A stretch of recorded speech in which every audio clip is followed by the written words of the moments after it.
Thank you. Mercy. This committee will have a short engagement with you. As I said, being given the limited nature of what your portfolio entails.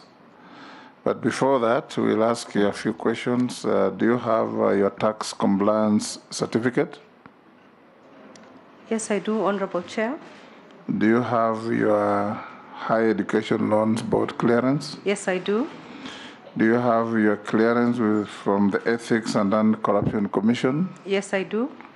Do you have the certificate of good conduct from DCI? Yes, I do. Have you ever been charged in a court of law and convicted of any criminal offense? No, Mr. Chairman. Are you a dual citizenship of Kenya and any other sovereign? No, I'm not. At a personal level, what is your financial net worth?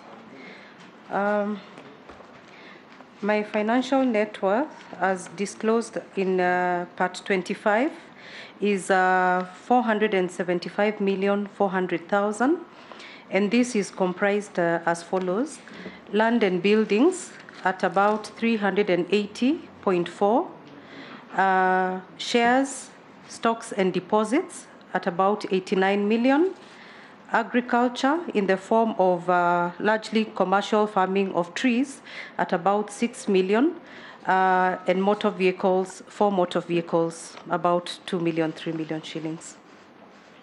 That is all, Mr. Chair. Your national ID? Yes, I do. You'll... Chair, if you don't mind, she repeats that again. Can you tabulate your wealth again? Okay. It's 475,400,000, and this is comprised of land and buildings at about 380.4 million, shares, stocks and deposits at about 89 million, agriculture 6 million. I also own 4 vehicles. These are all in joint property. The 4 vehicles are valued at about 3-4 million. They're fairly old vehicles. They're not new. For the chair. Breakdown of the land and buildings, Chair. Pardon me? A breakdown of the land and buildings. Okay. So at the land and buildings, I own these properties in community of property. I am married. And these properties are in Nairobi, where we own some apartments and the home that we live in Nanyuki, Malindi. We also have an apartment in South Africa, in Johannesburg. Point of order, Chair. Yes. Chair, she has, in 25, she has put it as approximately 188,500,000. Now she's giving us different figures. So what should we believe now? What she has put on her, the CV we've got in front of us. Mercy, you just took a note to say nothing but the truth. Yes, I can clarify that. I'm surprised that that document was circulated, because what I had done is to initially provide it at 50% adjusted for debt, and subsequently, on speaking to my accountant, I was guided that based on the requirement for net worth, to provide information based on market realizable value. So whereas previously I had disclosed based on purchase price, the adjustment therefore moved upwards on the assumption that the property was being sold. Now, I did call the chambers. I indicated that I wished to make the adjustment, and I provided the adjusted document based on that information. So this new document is what I had expected to be circulated to the members. You spoke to our clerks? Yes, I called and I spoke to Florence, Madam Florence, and this is the document that I had expected to be circulated. But even as we look for the real document, you say you had put this figure at half the value. And adjusted for debt. But even if multiplied by 2, this one still comes to below 400 million. Yes, because I had adjusted for debt. Okay. Yes.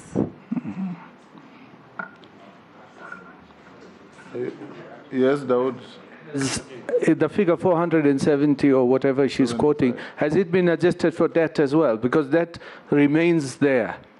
The liability is a liability. Yes. Even if you adjust for market price, Yes. have you already adjusted for the liability? So I was advised not to go to that level. Just give the market realizable value, and that should be okay, because in the event that you sell something, then... Could you probably give us how much the liabilities are then? Oh, I see. So on account of land and buildings, we do hold quite an amount of significant debt in the region of about 70 million, but this has been paid over time. So when you factor that in, you're able to see how that adjustment comes down.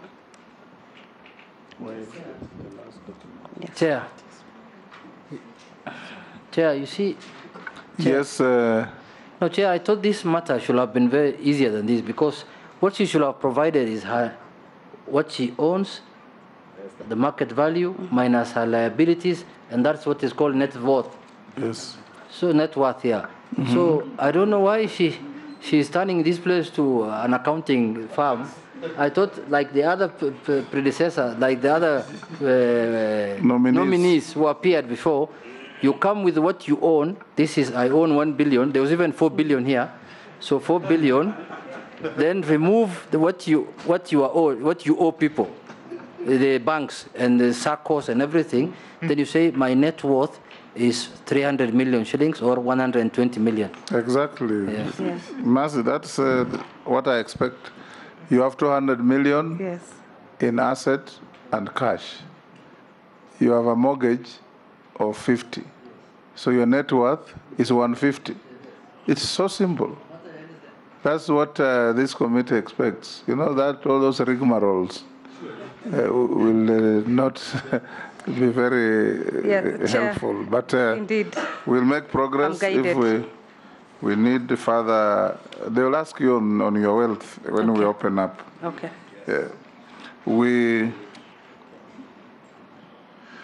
In the course of this engagement, Mercy, this is not an adversarial engagement.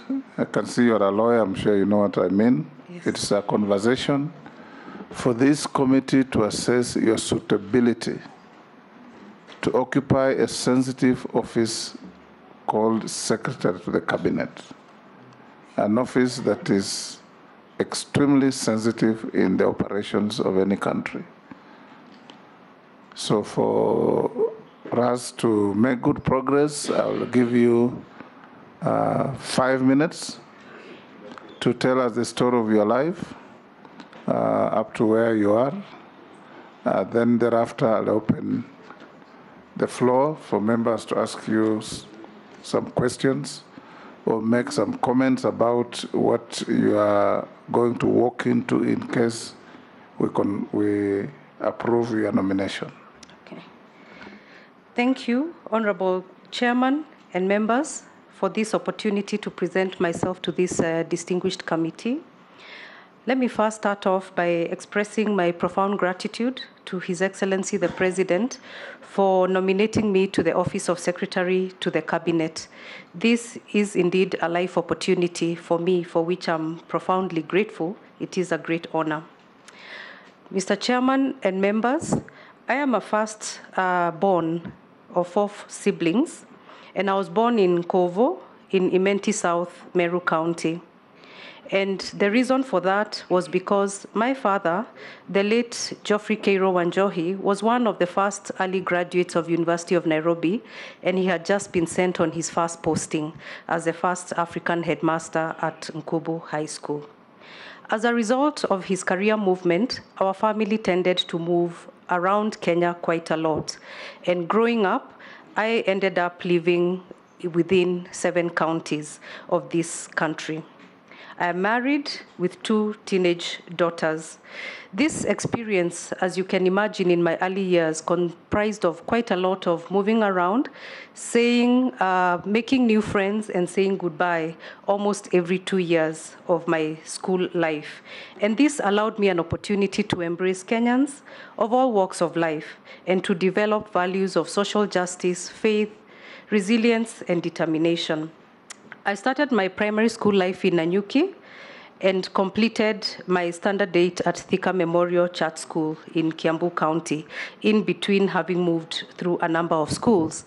In 1989, I went to Gandu Girls High School in Nyeri County, and upon completion of my Form 4, proceeded to University of Nairobi for a Bachelor of Laws degree, upon which I went to the Kenya School of Law for a diploma in law. So I'm an advocate of the High Court of Kenya, 1997. That marked the beginning of my professional life with Muthoga Gaturu and Company. And after a year, I progressed to South Africa for my postgraduate degree, and I earned a master's in advanced corporate law and tax from the University of Cape Town. I happened to be in South Africa barely 4 years after its gaining independence, so I was a beneficiary of the Black equity employment, which was availed irrespective of citizenship, so long as one was Black. And that allowed me to spend a lot of time and work with KPMG in Cape Town, where I was involved in the demutualization of Old Mutual and the subsequent listing on the London Stock Exchange. Upon completion of my postgraduate studies, I came back to Nairobi, went again briefly into legal practice with Kirundi and Company, and then moved to PricewaterhouseCoopers in the tax department. That marked the end of my private sector career as I went into the regulator, the Communications Commission of Kenya, in 2001. And have had 22 illustrious years in the public service. During these 22 years, a lot happened, and if you will allow me, I will just go through some significant events. In 2005, I had the opportunity to proceed on international secondment to the UN in Geneva, and I spent some time there with the International Telecommunications Union as a regulatory expert. And the output of that was a toolkit that was designed to build capacity for regulatory staff globally, because the ICT sector was globalizing and growing very big, very fast, and there was the need to boost skills. This was a UN World Bank InfoDev project. Upon completion of this project, I did come back, and in 2006, I was nominated as the Kenya Fellow for the Eisenhower Fellowship, and I proceeded to the United States on a fellowship for international development. This allowed me to see what possibilities could lie if one exerted themselves to unlock policy possibilities. Upon return from the fellowship, I continued with my work, which involved policy and legislative reform, and I was engaged in developing draft policies and regulatory frameworks, which have formed the bedrock of the successful ICT sector in Kenya as we know it today. In 2018, I had the opportunity to chair the National Task Force for the policy for data protection in this country, and the output is the creation of the Data Protection Office that we know today, which is currently operational for about 2 years.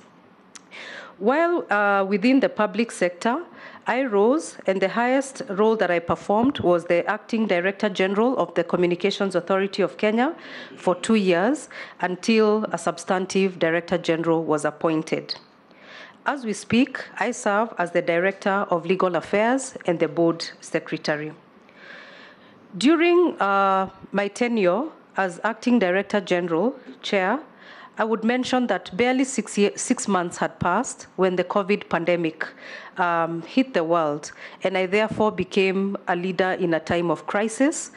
And as they say, never waste a crisis. And this marked an opportunity for me, for the ICT sector, to score certain successes for this country.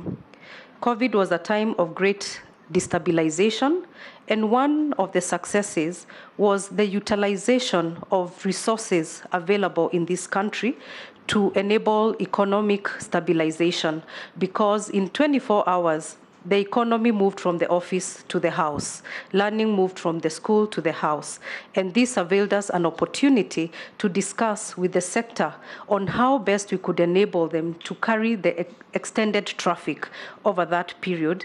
And Mr. Chairman, it turned out that Kenya was the first country in sub-Saharan Africa to issue regulatory directives that enabled that support, and this was recognized by the United Nations. I also had a chance to chair the COVID-19 ICT Advisory Committee.